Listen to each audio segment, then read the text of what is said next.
Hello, everybody. So we're going to be finishing up the book Sea Dog today. And so what we have here is we have the grandpa, and he is telling the story about how he met the dog Otter, and he's just about to finish up. And remember when we ended last chapter, he took the for sale sign off of his boat. So that means he was going to plan on keep sailing with his dog Otter. All right, I'm going to start reading chapter 9. All summer long, Otter grew. All summer long, we sailed together. In fall, the days grew shorter. The winds blew stronger. Still, we sailed together. Still, Otter grew. Winter came, and it was too cold to sail.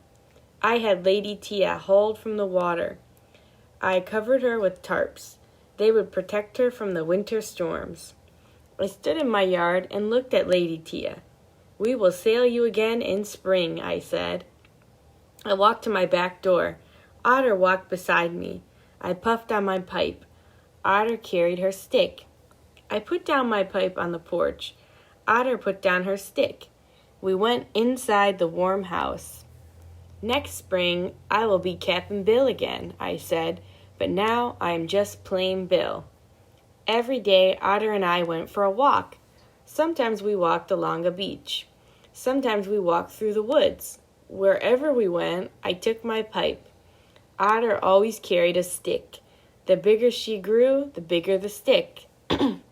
Even when rain pounded down from thick, dark clouds, even when strong, cold winds stormed across the sea, even when the waves crashed against the shore, even on those days, Otter wanted to swim. She always dropped her stick at my feet. It's too cold to swim today, I always said. I walked past the stick. Otter picked it up. She ran ahead of me. She dropped it at my feet again. She looked up and barked. I laughed and tossed the stick into the water. Otter bounded after it. Her black head bobbed on the waves. Sometimes she disappeared. Then I saw her again. She rolled to the top of a wave. One day, a big black seal heard Otter bark. It swam up close. It lifted high in the water. Its big round eyes stared at this strange animal. The animal chased a stick instead of a fish.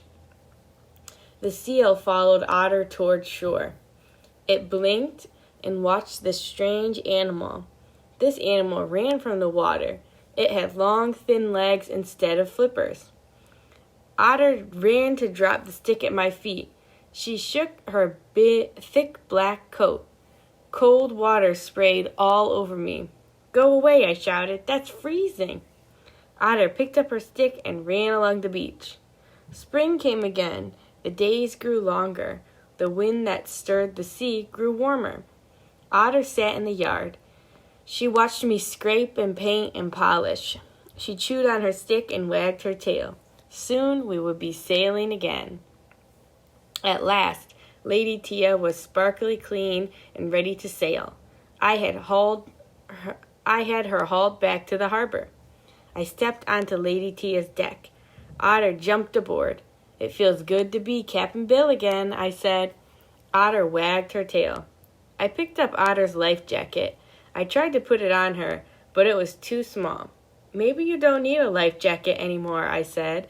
You swim like an otter, and you never fall overboard. Otter wagged her tail.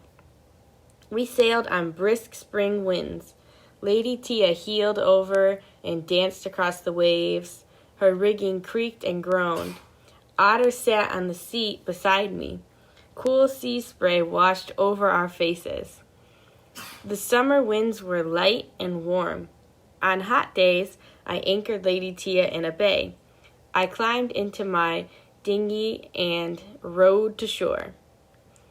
Otter jumped from Lady Tia's deck. She landed with a splash in the water. She swam to shore with strong, sure strokes. You're a real sea dog, I said. You love to swim so much. Sometimes we slept all night on the boat. I lay on the forward berth. Otter curled up beside me. I left my pipe and an ashtray outside. Otter left her stick on the seat beside it. So we can see that Bill and the dog Otter spent lots of time together, especially on the boat. All right, chapter 10.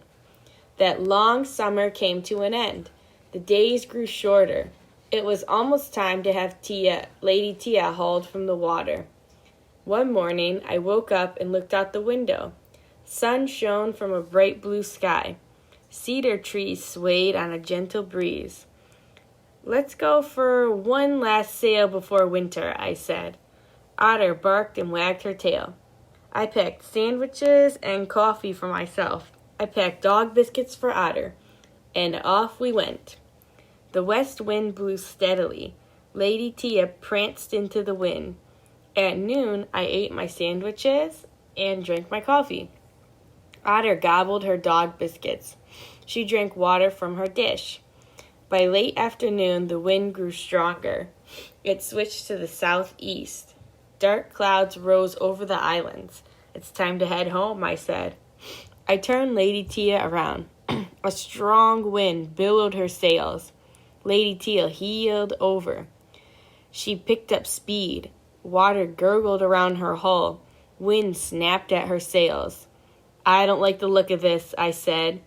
I reefed in the mainsail to make it smaller. That's better. I told Otter, we need less sail in this strong wind. Soon the wind blew even stronger. Lady Tia heeled farther over. Her bow dipped into the waves. Seawater poured onto her deck.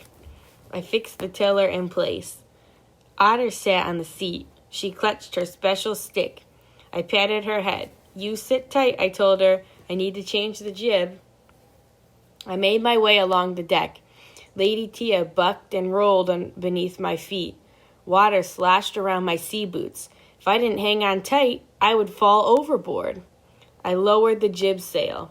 I put up a small storm jib. That's better, I said. I made my way back to the seat. Lady Tia bucked and rolled. Crash! The boom swung over my head. When I got back, the seat was empty. Otter, I called. There was no answer. I looked inside the cabin. Otter wasn't there. Oh no, I cried. I looked across the sea. Green and white waves tumbled and rolled. Clumps of seaweed rose and fell. Chunks of driftwood bobbed on rolling waves. Then I spotted a dark head. My heart lightened. Otter, I called. The head turned. Two round eyes blinked at me. The head was round and smooth. It had no ears. Where is Otter? I yelled. The seal sank beneath the waves. I turned Lady Tia around. I searched until the sun sank behind the islands. I searched until the sea turned black as ink. Tears stung my eyes. I should have bought her a new life jacket. At last, I turned Lady Tia's bow toward home. My heart ached. Last chapter, chapter 11.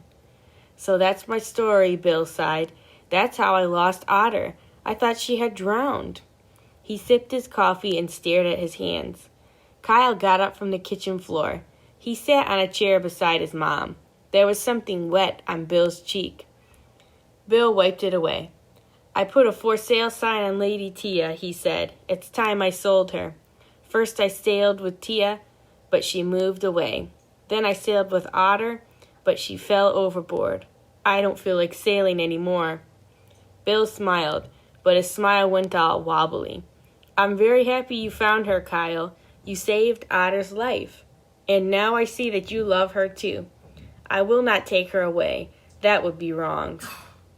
Kyle tried to feel happy. He tried to smile, but his smile went wobbly too. He felt so sad he wanted to cry. But the sadness was not for himself. It was for Bill. Bill lived all alone. Kyle lived with his mom. Bill's daughter moved far away. Kyle's dad lived close by. Bill didn't see Tia very often. Kyle saw his dad every week. Kyle looked at his mom. She smiled at him. She didn't say a word. Kyle looked at Treasure. The dog put her nose on his knee. He patted her head. Bill stood up. "Thank you for the coffee," he said. He bent to pat the dog. "Goodbye, Treasure," he said. He walked slowly to the door. "You take her," Kyle called. "You take Otter. You need her more than me." Bill turned around. "Oh," he said. He smiled a real smile this time. The dog ran to him. He bent to scratch behind her ear. "Thank you, Kyle." Kyle tried to feel happy, but his eyes stung. His heart ached. Bill looked at Kyle. "I have a better idea," he said. "You love this dog as much as I do. Why don't we share her? I'll take her sailing when you're at school. You can pick her up on your way home." Kyle ran over. He scratched behind the dog's other ear. "Okay," he smiled at Bill, a huge, happy smile. "Well," Bill said, "I must go now. I want to take the for sale sign down." He walked to the door again. "I feel like sailing after all." Kyle grinned. "I'm 7, but I've never been sailing." Bill turned around. He looked at Mom. She smiled and nodded. "Then some days the 3 of us will sail together. You, me, and Treasure." "But you said her name is Otter." "On the boat, I am no longer Bill. I'm Captain Bill. When we are sailing, the dog will be Otter. The rest of the time, we'll call her Treasure. That's a better name anyway, don't you think?" Kyle looked at Bill. He nodded. "She's the best treasure anyone ever found." Okay. All right. So that was it. That was the ending to the book Sea Dog. Let me know, what did you think of it? Did you like that ending? How they decided to share the dog? What did you think should have happened? Anyway, that's about it. Hope